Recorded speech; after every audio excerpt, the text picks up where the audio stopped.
आजैदेखि बाल्नुपर्छ। समतामूलक समाजको निर्माण गरी विकासको मूलधारमा अपाङ्गता भएकालाई ल्याउनु पर्छ। आयो अपाङ्गता आवाज।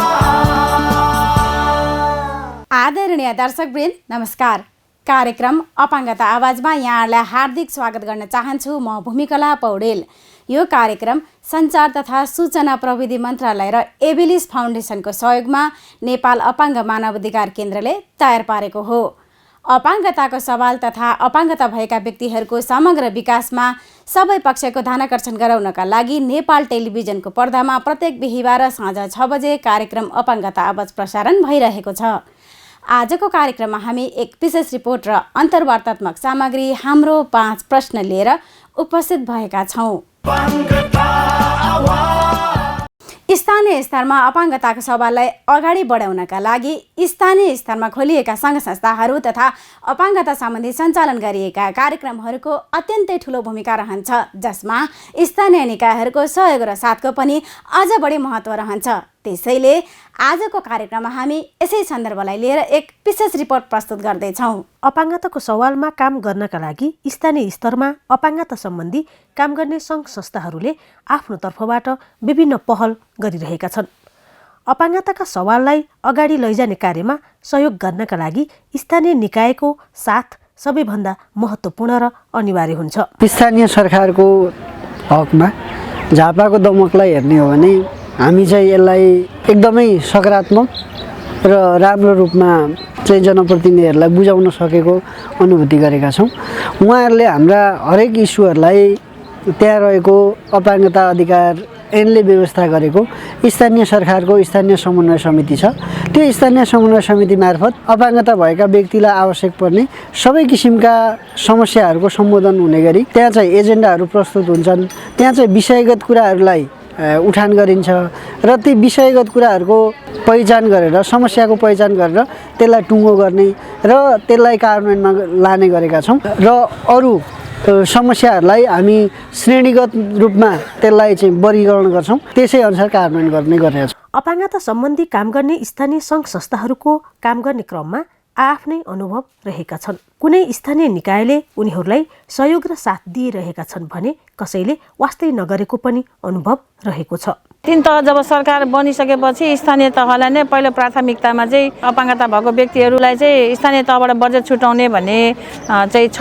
तर अब अहिलेसम्म हामीले चाहिँ अपाङ्गता भएको व्यक्तिहरूको लागि जसको पहुँच पुग्यो उनीहरूको लागि बजेट छुटाएकै छ, जसको पहुँच पुगेन उसको लागि छुटाएको छैन।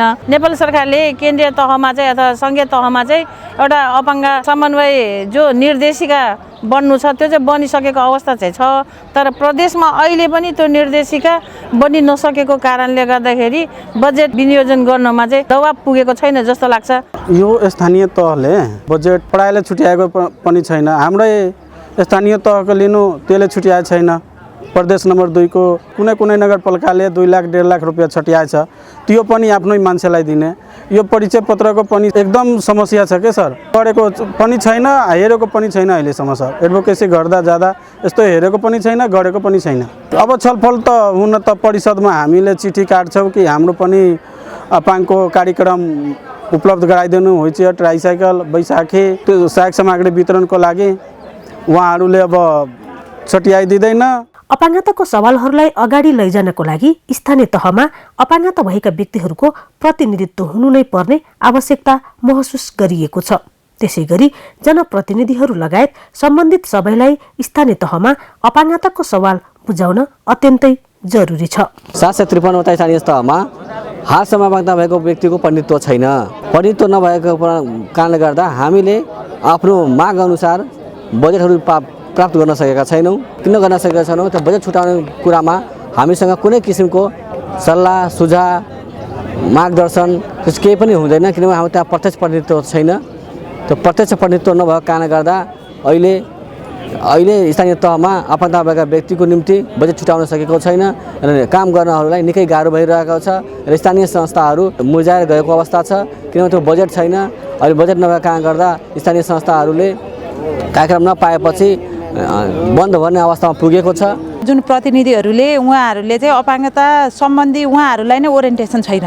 उहाँहरूले नै यो अपाङ्गता भएका व्यक्तिहरूको समस्या अनि उहाँहरूलाई गर्नुपर्ने व्यवहार, उहाँहरूले अपाङ्गता भएका व्यक्तिहरूप्रति गर्नुपर्ने काम कर्तव्यहरू उहाँहरूलाई नै थाहा छैन। सबभन्दा पहिला चाहिँ स्थानीय जनप्रतिनिधिहरूलाई चाहिँ एउटा ओरिएन्टेसन कार्यक्रम राख्नुपर्छ। कार्यक्रम राखिसकेपछि मात्रै उहाँहरूले चाहिँ बुझाउन सक्नु पर्यो कि हामीले अपाङ्गता भएको व्यक्तिहरूको खासमा समस्या हामीलाई उहाँहरूको हेर्ने दृष्टि के छ भने अपाङ्ग भनिसकेपछि उनीहरूलाई चाहिँ अलिअलि भत्ता दिएर राख्दै भइहाल्यो नि भन्ने टाइपको सोच छ उहाँहरूको। त्यही भएको कारणले चाहिँ सबभन्दा पहिला उहाँहरूलाई बुझाउनु पर्ने छ। अपाङ्गता भएका व्यक्तिहरूको विकासका लागि स्थानीय स्तरमा बजेटको सन्दर्भलाई हेर्दा पहुँच पुग्नेहरूले बजेट पाएको तर पहुँच नहुनेहरूका लागि भने स्थानीय निकायको बजेट आकाशको फल झैँ भएको छ।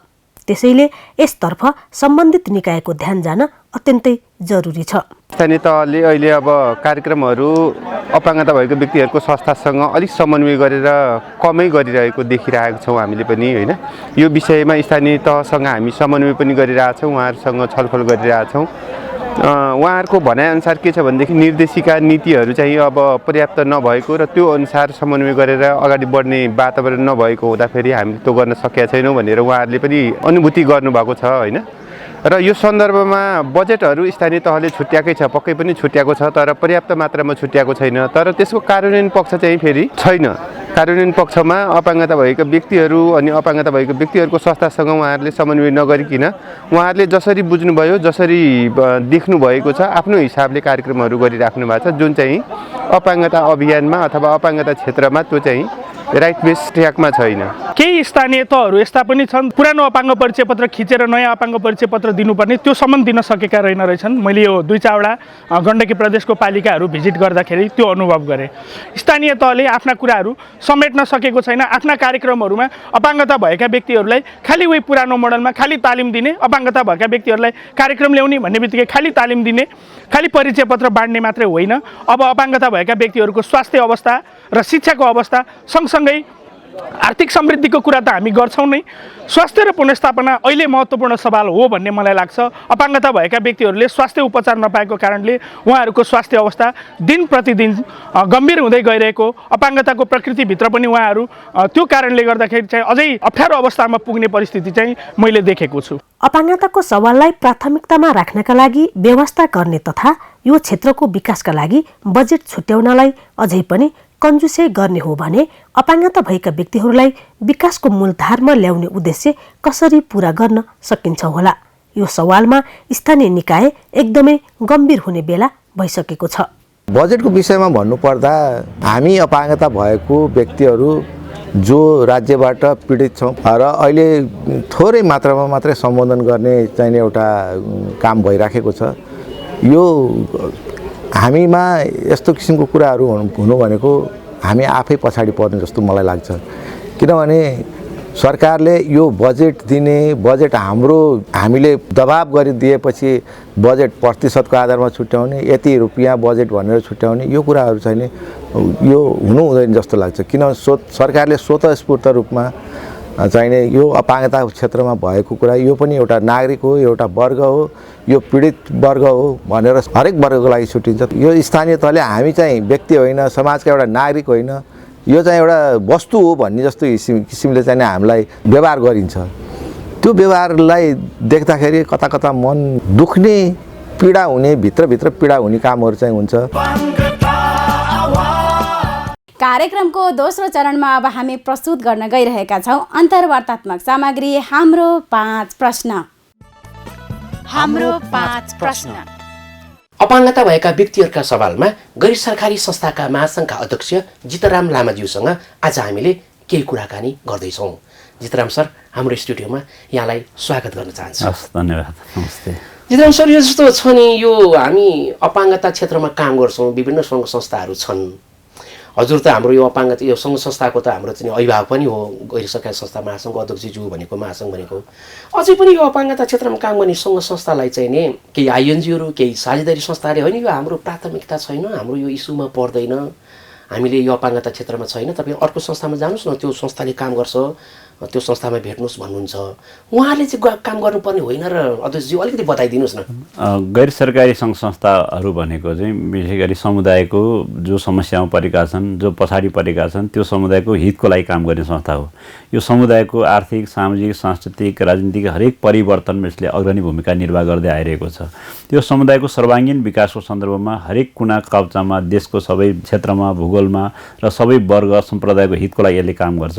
त्यसो भएको हुनाले यो अपाङ्गता भएको क्षेत्र भनेको त सबै क्रस कटिङ इस्यु हो। यो चाहिँ एउटा मात्रै क्षेत्रमा चाहिँ यसले काम गर्छ भन्नु मिल्दैन। मैले भन्न खोजेको चाहिँ जल, जमिन, जङ्गल, चाहे जुनसुकै क्षेत्रमा काम गर्ने संस्था भए पनि यो चाहिँ यो अपाङ्गताको सवाल भनेको क्रस कटिङ इस्यु हो। यसले सबै सेक्टरले यसलाई बोल्नुपर्छ, यसले सम्बोधन गर्नुपर्छ। किनभने हामी भनेको त जुन चाहिँ आवाजविहीनहरूको आवाजलाई बाहिर ल्याउने काम चाहिँ हामी सङ्घ संस्थाले गर्छौँ भन्ने कुराको जुन मान्यता छ, मूल्य मान्यता स्थापित भइसकेको सन्दर्भमा यो मैले गर्ने, यो मेरो कार्यक्षेत्र पर्छ, यो पर्दैन भन्ने मिल्दैन। सबै क्षेत्रमा काम गर्नुपर्छ भन्ने हाम्रो मान्यता हो। एक्ज्याक्टली। जस्तो पछिल्लो चरणमा सामाजिक सङ्घ संस्थाहरूमा चाहिँ हाम्रो समावेशिताको कुरा चाहिँ उठ्या छ, तर अझै पनि हामी अलि सन्तुष्टि रूपमा उठ्न सकेका छैन अपाङ्गता भएको व्यक्तिलाई नि त्यो समावेशीकरण गर्ने कुराहरूमा, होइन? यसमा चाहिँ हाम्रो गैर सरकारी संस्था महासङ्घको अध्यक्षज्यूको नाताले हजुरको विचार के हुन्छ? यो सबै क्षेत्रमा सहभागिता गराउने भन्ने कुरा त अहिले छँदैछ। सहभागिताको नाममा सहभागिता मात्रै गराएर कुनै अर्थ छैन। यो भनेको सहभागिता हुनुपर्छ, त्यसो अर्थपूर्ण सहभागिता हुनुपर्छ भन्ने हाम्रो कुरा हो। हिजो के मान्यता थियो भने जसको सवाल उसको नेतृत्व भन्ने कुरा थियो। अहिले जसको सवाल उसको नेतृत्व भन्ने मान्यतालाई चाहिँ जो विस्थापित भएको होइन, त्यो मान्यता स्थापित छँदैछ। त्यो बाहेक अन्य भनौँ न यो सवाल, जसको सवाल छ त्यो बाहेककोले पनि यो सवाल उठाउनुपर्छ भन्ने कुरा सँगसँगै आएको छ कि यहाँ चाहिँ। त्यसो भएको हुनाले मैले यो भन्छु अहिले दलितको सवाल चाहिँ दलितले मात्र उठाउनुपर्छ, अपाङ्गताको सवाल अपाङ्गताले मात्र उठाउनुपर्छ भन्ने होइन कि अपाङ्गताको सवाल अपाङ्गताले उठाउनु नै हुन्छ। उहाँले नेतृत्वदायी भूमिका निर्वाह गर्नुपर्छ, किनभने त्यो आफू जहाँसम्म चाहिँ प्रभाव पार्न सक्ने पोजिसनमा हुन्छ अनि मात्र त्यहाँ चाहिँ प्रभाव पार्न सक्दो रहेछ। यो अर्थपूर्ण सहभागिता भनेको चाहिँ डिसिजन मेकिङ लेभलसम्म आफ्नो सहभागिता हुनुपर्छ भन्ने कुरा चाहिँ हामीले स्थापित गर्नुपर्छ। त्यो कुरा छँदैछ। र अरू भनौँ न यो अपाङ्गताको सवाल भयो भने गैर अपाङ्गता भएका व्यक्तिहरूले पनि यो सवाल उठाउनुपर्छ। यो अहिले अपाङ्गताले मात्र उठाएर त त्यो कहिले पुरा हुँदैन। त्यो भएको हुनाले जो अपाङ्गताको कुरा अपाङ्गलाई केन्द्रबिन्दुमा राख्थे अन्य क्षेत्रले पनि यो कुरा उठायो भने मात्रै यो अगाडि बढ्न सक्छ। यो तपाईँले भन्नुभयो जस्तो के हो भने हरेक निकायमा चाहिँ जुन जुन वर्गको लागि हामी कुरा उठाउँछौँ, जो पछाडि परेको वर्ग छ त्यसको अर्थपूर्ण सहभागिता हुनुपर्छ भनेको उहाँहरूको माग सम्बोधन पनि हुनु पर्यो। डिसिजन मेकिङ लेभलमा जुन चाहिँ निर्णय प्रक्रियामा उहाँहरूको कुरा इन्फ्लुएन्स गर्न सक्यो भने मात्र यहाँ चाहिँ कार्यान्वयनमा प्रक्रियामा जाँदो रहेछ। अहिले भनौँ न कोरम पुर्याउनु लागि र मैले भाग पुर्याउनु लागि मात्र गरेको चाहिँ सहभागिताले कुनै अर्थ राख्दैन। जस्तो हजुरको गैर सरकारी संस्थामा होइन, पत्रकार महासङ्घमा होइन, कम्ती पनि अपाङ्गता भएको व्यक्तिलाई छुट्टै स्थान दिनुभएको छ, उहाँले समेट्नु भएको छ। अब यस्तो त अरू सङ्घ संस्थाले पनि सुरु गर्नुपर्छ। अनि यो समावेशिताको सिद्धान्त नेपालको जब यो 62-63को आन्दोलनपछि चर्को ढङ्गले उठ्यो। नयाँ अहिलेको संविधान विषय 72को संविधानमा त प्रश्न लेखेकै छ र सामाजिक समावेशिताको कुरालाई अहिले हामी सबै क्षेत्र, वर्ग, सम्प्रदाय, सङ्घ संस्थाले चाहिँ कार्यान्वयन गर्नुपर्छ। यसलाई चाहिँ त्यहाँ भएका कुराहरूलाई त्यो सङ्घीयतामा भएका कुरा विशेष गरी यो चाहिँ समावेशीकरणको मूल मान्यता छ, मर्म छ, त्यसलाई आत्मसात गर्दै आफ्नो संस्थामा लागू गर्नुपर्छ भन्ने कुरा हो। हामी महासङ्घले सुरुवात चाहिँ गरेका छौँ र अरू संस्थाहरूलाई पनि हामीले सुरु गर्नुपर्छ भनेर भनेका छौँ। यो सँगसँगै जाने विषय हो। यो चाहिँ भनेको चाहिँ यो अपाङ्गताको सवाल मैले अघि सुरुमा पनि भनेको थिएँ। एउटा अपाङ्गता भनेको जुनसुकै कार्यक्रम गर्दा पनि जहाँसुकै पनि यो समावेशिताको सिद्धान्त लागू हुन्छ। फेरि अपाङ्गता भनेको त अरूभन्दा फरक हो कि जसरी मैले भनेको दलितको इस्यु होला, महिलाको इस्यु होला, ज्येष्ठ नागरिक इस्यु होला, त्यो फरक विषय भयो। तर शारीरिक रूपले नै अपाङ्गता भएकाहरू चाहिँ नि त्यो समुदाय छ जसले चाहिँ आफ्नो ढङ्गले चाहिँ आफ्नो आवाज उठाउन सक्दैन, शारीरिक रूपले पनि अशक्त छ, तिनीहरूको त अरूले उठाउनु पऱ्यो नि। त्यो त त्यसको चाहिँ केन्द्रबिन्दुमा राख्नु पऱ्यो नि। फेरि मैले त सधैँ भन्ने गरेको छु कि अपाङ्गता भनेको रहरले हुने कुरै होइन। अहिले भनौँ न म जुन ठाउँबाट यहाँ आएको छु, म अहिले साङ्ग छु, तर कुनै पनि बेला अपाङ्ग हुन सक्छु होला, त्यो कहिले कसैले पनि यो लेखेर ल्याएको होइन, देखेर ल्याएको पनि हुँदैन। त्यसैले त्यो कुरालाई आत्मसात गर्दै साँच्चीकै यो चाहिँ मनभित्रैबाट मुटुबाट नै यो चाहिँ अपाङ्गता भएको मान्छेलाई सहयोग गर्ने, माया गर्ने, त्यो कुनै पनि बेला आफू पनि हुनसक्छु भनेर आफै भएको फिल गर्नुपर्छ, अनि मात्रै यो मागलाई सम्बोधन गर्न सकिन्छ होला। अन्यथा अलिकति यसलाई चाहिँ मान्छे बोलीमा मात्रै कुरा गरे हुँदैन, व्यवहारमा लागू गर्नुपर्छ भन्ने कुरा हो। अनि अध्यक्ष हजुरले कस्तो अनुभूति गर्नुभएको छ पछिल्लो चरणमा यो सामाजिक सङ्घ संस्थाहरूलाई राज्यबाट त्यति सहजीकरण, त्यति राम्रोसँग समन्वय अथवा त्यति सहयोगहरू त्यति मैले भेटिँदैन। अब हामी अपाङ्गता क्षेत्र मात्रै भेटेको हो कि जति राज्यले पनि यस्तो अलिकति प्रोत्साहन खालको हुनुपर्ने त्यति भेटिरहेको छैन। अध्यक्षले कसरी गर्नु? यो अहिले यो विशेष गरी हामी मुलुकमा प्रजातन्त्र आयो 46 सालमा, त्यसपछि लोकतन्त्र आयो, गणतन्त्र आयो, त्यसपछि अहिले सङ्घीय लोकतान्त्रिक गणतन्त्रात्मक मुलुक मा गएको छ, 3 तहको सरकार बनेको छ, नयाँ संविधान बनेको छ। तर सङ्घ संस्था मैत्री वातावरण चाहिँ निर्माण गर्न सरकार चुकेको हो कि भन्ने हामीलाई पनि अनुभूत भएको छ। अहिले पनि सङ्घ संस्थासँग सम्बन्धित ऐन कानुन चाहिँ सङ्घ संस्था दर्ता ऐन 2034 बाटै अहिलेसम्म सञ्चालित हुनु परेको छ। नयाँ मुलुक सङ्घीय संरचना अनुसार, सङ्घीय ढाँचा अनुसार नयाँ कानुन बनेको स्थिति छैन। मुख्य कुरा त्यो कानुनले चाहिँ यसलाई व्यवस्थित गर्नुपर्छ भन्ने कुरा भयो। अरू कुरा चाहिँ रिसोर्स कुपोलिटिक्सको यो जति कुरा छ स्रोतमा को चाहिँ पहुँच कसरी अभिवृद्धि गर्ने भन्ने कुरा पनि हुँदो रहेछ। अहिले 3 तहको सरकार बनेको छ। 3 तहको सरकार बन्दाखेरि अहिले चाहिँ प्रदेश सरकार छ, स्थानीय तहको सरकार, स्थानीय सरकार छ, सङ्घीय सरकार छ। सरकारमा पनि आफ्नो स्रोत साधनको अभाव छँदैछ। सरकारले आफ्नो स्रोत साधन प्रयोग गरेर काम गरेकै छन् र त्यो बजेटबाट पनि निश्चित पर्सेन्ट चाहिँ सङ्घ संस्था मार्फत पनि कार्यक्रमहरू गर्न सक्ने वातावरण चाहिँ बनाउनुपर्छ भन्ने कुरा छँदैछ भने अन्तर्राष्ट्रिय सङ्घ संस्थाबाट आउने जुन फन्डिङ छ त्यो पनि अहिले घटिरहेको छ। अहिले छन् कोभिड-19ले त ठुलो प्रभाव पारेको छ। यो चाहिँ डोनर कन्ट्रीहरू पनि धेरै ठुलो असर छ। यसले आउने पैसाहरू जुन जहाँबाट फन्ड रेज गर्नुपर्ने हो त्यहाँ पनि एकदम ठुलो समस्यामा छ। हाम्रो जस्तो मुलुकहरूमा जनसमस्या हुने नै भयो। रोजगार धेरैले रोजगार गुमाएको स्थिति छ। सङ्घ संस्थाको साथीहरूको त करिब मेरो विचारमा झन्डै 40% भन्दा बढी चाहिँ रोजगार गुमेको स्थिति छ। अहिले पनि झन्डै 25% चाहिँ फन्डिङ चाहिँ अहिले डिक्रिज भइसकेको छ। अब त्यो हिसाबले पनि अब एकदमै स्थिति दयनीय छ, भयावह स्थिति छ। भोलि हामीसँग चाहिँ अहिले धेरै 10,000 सङ्घ संस्थाहरू अहिले काम गरिरहेको स्थिति छ। झन्डै मुलुकभरिकै कुरा गर्ने हो भने 1 लाख भन्दा बढी संस्थाहरू दर्ता गरेको स्थिति छ। झन्डै समाज कल्याण परिषदमा झन्डै 52,000 भन्दा बढी आबद्ध छन्। तर रियल ग्राउन्डमा चाहिँ फिल्डमा काम गर्ने, स्रोत परिचालन गर्ने संस्थाहरू मुस्किलले 2025 पनि छैन, भनेको 2-3% पनि छैन। झन्डै 98% संस्थाहरू चाहिँ कुनै पनि वैदेशिक स्रोत सहयोग बिना पनि आफूले काम गरिरहेको छ। धेरै संस्थाहरू चाहिँ कुनै स्रोत बिना पनि भनौँ न आफ्नै हिसाबले पनि एडभोकेसी कामहरू गर्ने, मुलुकमा विशेष गरी लोकतन्त्र, मानवाधिकार, सामाजिक न्याय, सुशासनको सन्दर्भमा आवाज उठाउने, विशेष गरी चाहिँ सरकारलाई भनौँ न जवाफदेही बनाउने सन्दर्भमा, सरकारलाई चाहिँ पारदर्शी बनाउने सन्दर्भमा, जनताप्रति उत्तरदायी सरकार बनाउने सन्दर्भमा आवाज उठाउने काम गरिरहेको छ। यो सबै स्रोतसँग मात्रै जोडिनु हुँदैन, मैले धेरै ठाउँ भन्ने गरेको छु। आफ्नै हिसाबले पनि काम गरेको स्थिति छ। तर स्रोत भएन भने संस्थाहरू बन्द हुने स्थिति चाहिँ हुन्छ। किनभने कुनै पनि आर्थिक स्रोत भएन भने कति दिनले चाहिँ आफ्नो खल्तीको पैसा चाहिँ दिएर नवीकरण गर्ने। अहिले नेपाल करिब 98% संस्थाहरूको जुन पदाधिकारी हुनुहुन्छ आफ्नै पैसाले गोजीबाट निकालेर अडिट गर्ने, वर्षमा नवीकरण गर्ने, रिपोर्ट बुझाउने कामहरू गरिराखेको स्थिति छ। एकदम सचेत हुने बेला भइसकेको छ। जस्तो यो कुरा गर्दै गर्दा नि अब एकातिर राज्यले चाहिँ नि सङ्घ संस्थालाई भ्याटतिरको कुराहरू आइरहेछ, अर्कोतिर सङ्घ संस्था टिक्नु पर्ने हुनाले नयाँ रणनीतिहरू अवलम्बन गर्नुपर्ने हो कि सामाजिक उद्यमिता अथवा के हो त्यो कुरातिर पनि लाग्नुपर्ने स्थिति पनि आइरहेछ। अब ती कुराहरू गर्दै गर्दाखेरि सरकार पक्षबाट चाहिँ हामीलाई के सहयोग हुनुपर्ने हो होइन, यो कुरा पनि अलिकति महासङ्घले कसरी सोचिरहेछ? अब म त के भन्छु भने संस्थाको जुन प्रकृति छ त्यो भनेको गैर नाफामूलक सामाजिक सङ्घ संस्था हुनेछ। यो प्राकृतिक व्यक्ति सरह उत्तरादेश सार्वभौम सम्पन्न उत्तराधिकारवाला संस्था हुनेछ भनेर प्रश्न लेखेको छ। त्यो हुँदाखेरि के हुन्छ भने संस्था गैर नाफामूलक संस्था हो, यसले विशुद्ध समाजसेवा गर्ने भनेर हुँदाहुँदै लेखेको प्रश्न व्यवस्था हुँदाहुँदै पनि सरकारले चाहिँ यो वा त्यो नाममा भ्याटमा अनिवार्य जाने र व्यावसायिक संस्थाले जस्तो व्यवहार गरेको स्थिति छ। त्यो गर्न हुँदैन थियो, किनभने हामी विशुद्ध चाहिँ नाफा नकमाउने संस्था, यसलाई कर छुट हुने संस्था पनि भन्ने एकातिर यता भ्याटमा पनि जानुपर्छ भन्ने भन्ने, अरूतिर कर तिर्नुपर्छ भन्ने यो कुरा चाहिँ एकदमै विरोधाभास कुराहरू छन्।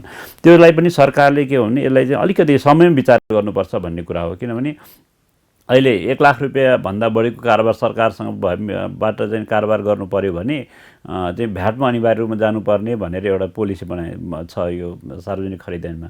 त्यो कुराले गर्दा सङ्घ संस्थाले धेरै अप्ठ्यारो स्थिति छँदैछ। त्यसबारेमा सरकारले बेलैमा चाहिँ सम्बोधन गर्नुपर्छ भन्ने हाम्रो माग हो। तपाईँको लोकप्रिय कार्यक्रम मार्फत के भन्छु भने हाम्रो धेरै संस्थाहरू जो अपाङ्गताको सवालमा काम गर्ने संस्थाहरू हुनुहुन्छ, दलितको सवालमा काम गर्ने संस्थाहरूसँग, लैङ्गिक तथा यौनिक अल्पसङ्ख्यक समुदायको सन्दर्भमा काम गर्ने संस्था छन्, ज्येष्ठ नागरिकको, बालबालिकाको, दुर्गम क्षेत्रको जति पनि तमाम जुन लक्षित वर्गमा काम गर्ने संस्थाहरू छ त्यस संस्थाहरूलाई समेत करमा चाहिँ एकदमै ठुलो झन्झट सिर्जना गरेको छ। भ्याट र करको सन्दर्भमा यति % चाहिँ पैसा बचत भयो भने यति % कर लाग्ने, भ्याट लाग्ने, करछुट प्रमाणपत्र नवीकरण गर्नुपर्ने भन्ने यो कुरा त छँदैछ। त्यसको लागि पनि त्यसले पनि संस्थाले एकदमै अप्ठ्यारो स्थिति सिर्जना गरेको स्थिति छ। अर्को कुरा स्रोतमाथिको कुरा त मैले अघि नै भनिहालेँ। अनि नेपालमा स्रोत छैन। तपाईँले भन्नुभएको कुरो के हो भने अब नेपाली सङ्घ संस्थाले पनि अब समय अनुसार आफूले परिवर्तन गर्नुपर्छ भन्ने चाहिँ हाम्रो कुरा छ। यहाँले अघि उठाउनु भयो। अब सङ्घ संस्थाहरू वैदेशिक सहायतामा मात्रै कति दिन चाहिँ पर निर्भर भएर बस्ने। विदेशी दात्री संस्थाले पैसा दिएको भोलिपल्ट अहिले नेपालका जति ठुला भन्ने संस्थाहरू पनि बन्द गर्नुपर्ने स्थिति आउन सक्छ। कार्यालय बन्दै गर्नुपर्छ। प्रमाणपत्रहरू सबै झोलामा थन्कायो, छाप झोलामा थन्कायो, अनि वार्षिक नवीकरण पनि 1-2 जना गर्ने। अब मुस्किलले नवीकरण गरिहाल्यो भने यत्रो वर्ष दुःख गरिहाल्यो, किन मारिहाल्ने भन्ने स्थिति बाहेक त्यो संस्थाको कार्यालय सञ्चालन हुने स्थिति छैन। अहिलेको कानुनले पनि त्यो कुराले बाध्य बनाएको छ। किनभने संस्थाले रोजगार सिर्जना हुने, आम्दानी बढाउने कुनै पनि गतिविधि गर्न पाउँदैन यो ऐनले। त्यसैले हामी के भन्छौँ भने यो समय सुहाउँदो ऐनमा परिवर्तन गर्नु पर्यो र नेपाली संस्थाहरूले पनि रोजगार सिर्जना हुने, आम्दानी बढाउने, संस्थागत विकासमा चाहिँ आफ्नो स्रोत परिचालन गर्न सक्ने गरी एउटा चाहिँ कानुन बनाउनु पर्यो। अध्यक्ष, जस्तो यो हामी अपाङ्गता सम्बन्धी सङ्घ संस्थाहरूले चाहिँ नि के अनुभूति भयो भने पछिल्लो चरणमा पहिला त लक्षित वर्ग अन्तर्गत पैसाहरू स्थानीय स्तरबाट पाइन्थ्यो हामीले होइन, नगरपालिका गाउँपालिकाबाट पाइन्थ्यो। तर पछिल्लो चरणमा स्थानीय तहमा पैसा चाहिँ ठ्याक्कै यति पैसा भनेर छुट्याएको भेटिएको छैन। अनि कसैले कसैको पहुँच भयो भने ल्याउनुहुन्छ, होइन भने उहाँले ल्याउन सक्नुहुन्न, कसैले दिनु पनि भएको छ, कसैले ल्याउनु पनि भएको छ। यो बाध्यकारी हुनुपर्ने अवस्था होइन र त्यो अघि नैको कुरा र यो कुरा जोडेर अलिकति बताइदिनु पर्यो। म के भन्छु भने हामी सबैभन्दा पहिला कुरा चाहिँ के हो भने आफ्नै आत्मनिर्भर हुनु पर्यो। भनौँ न आफै आत्मनिर्भर हुने र संस्था सञ्चालन गर्ने वातावरण बनाउनु पर्यो। सरकारले दिनानुदिन सङ्घ संस्थालाई मार्फत सञ्चालन गर्ने कार्यक्रमहरू कटौती गरिरहेको स्थिति छ। अहिले स्थानीय स्वायत्त शासन ऐन 2055 र स्वायत्त शासन सम्बन्धी नियमावली 2056मा चाहिँ यो प्लानिङ प्रोसेसमै के थियो भने निश्चित पैसा चाहिँ लक्षित वर्गले छुट्याउनुपर्छ भन्ने थियो। जस्तै अपाङ्गताको सवालमा, त्यस्तै गरी महिलाको सवालमा, बालबालिकाको सवालमा, ज्येष्ठ नागरिक सवालमा जुन लक्षित वर्गको कार्यक्रम छ त्यो करिब 35% बजेट चाहिँ त्यो लक्षित वर्गलाई छुट्याउनुपर्छ भन्ने बाध्यकारी व्यवस्था थियो। त्यो हुँदाखेरि त्यो क्षेत्रको महिलाको, बालबालिकाको, अपाङ्गताको सवाललाई बाहिर ल्याउने र त्यो सम्बन्धी काम गर्ने सही वातावरण थियो। तर अहिले त्यो व्यवस्था छैन। मुलुक कमसेकम यत्रो धेरै परिवर्तन भएको छ, 3 तहको सरकार बनेको छ, तर जो पछाडि परेको वर्ग छ त्यसलाई अगाडि ल्याउने गरी चाहिँ कुनै कार्ययोजना छैन। त्यो हिसाबले सरकार चाहिँ यता संवेदनशील नभएको हो कि भन्ने स्थिति चाहिँ अहिले आएको छ। त्यसैले अहिले हामीले उठाउनु पर्ने कुरा के हो भने हिजोको राम्रो प्र्याक्टिसलाई अहिले किन निरन्तर नदिने, यो हिसाबले अगाडि बढ्नुपर्छ। र हामी विशेष गरी अझ अपाङ्गताको सवालमा काम गर्ने संस्थाहरूले त झन् आफ्नै ह्यान्डिक्राफ्टको सामानहरू उत्पादन गर्ने, जे हुने उद्यमशीलताको कामहरू गर्ने, धेरै हामी विदेशी दात्री संस्थाको मात्र मुख ताक्ने भन्दा पनि हामी नै कसरी आत्मनिर्भर बन्नेतिर जानुपर्छ। अझ यो त हाम्रो सवाल विशेष यो अपाङ्गताको क्षेत्रमा काम गर्ने संस्थाहरू यो विषयमा पहिलेदेखि नै काम गर्नुभएको छ, मैले धेरै ठाउँ देखेको छु। अब त्यसलाई अझ बढी चाहिँ प्रभावकारी ढङ्गले काम गर्नुपर्छ भन्ने कुरा हो। यतापट्टि गयो भने भोलिको दिनमा अझ हामी अगाडि बढ्न सक्छौँ होला। हस्, हाम्रो आफ्नो अमूल्य समय हाम्रो स्टुडियोसम्म आएर दिनुभयो। यहाँको लागि हामी यो अपाङ्गता आवाज टेलिभिजन परिवार यहाँलाई धेरै धेरै धन्यवाद व्यक्त गर्छौँ। एकदमै धेरै धेरै धन्यवाद। यो अपाङ्गता आवाज जुन टेलिभिजन कार्यक्रम छ, यस्तो लोकप्रिय कार्यक्रममा यो लक्षित वर्गको कार्यक्रम जसले फोकस गरेर बनाएको कार्यक्रममा यो सामाजिक सङ्घ संस्थाको तर्फबाट आफ्नो चाहिँ विचार राख्ने मौका दिनुभयो, त्यसलाई धेरै धेरै धन्यवाद दिन चाहन्छु। आदरणीय दर्शकवृन्द, यहाँहरूलाई हाम्रो कार्यक्रम कस्तो लाग्यो यस कार्यक्रमबारे कृपया यहाँहरूको अमूल्य सल्लाह सुझाव तथा प्रतिक्रिया हामीलाई पठाउनुहोला। हाम्रो सम्पर्क नम्बर रहेको छ 49111092। त्यसै गरी हाम्रो इमेल ठेगाना रहेको छ dhrcnepal56@gmail.com। हवस् त, अब अर्को साता बिहिबार साँझ 6 बजे फेरि पनि उपस्थित हुने नै छौँ। त्यतिन्जेलसम्मका लागि सम्पूर्ण टिमसहित म भूमिकला पौडेल पनि बिदा चाहन्छु। नमस्कार। आयो अपाङ्गता आवाज, नबुझ्नेहरूलाई बुझाउनु पर्छ, चेतनाको दियो आजैदेखि बाल्नु पर्छ। समतामूलक समाजको निर्माण गरी विकासको मूलधारमा अपाङ्गता भएकालाई ल्याउनु पर्छ। आयो अपाङ्गता आवाज।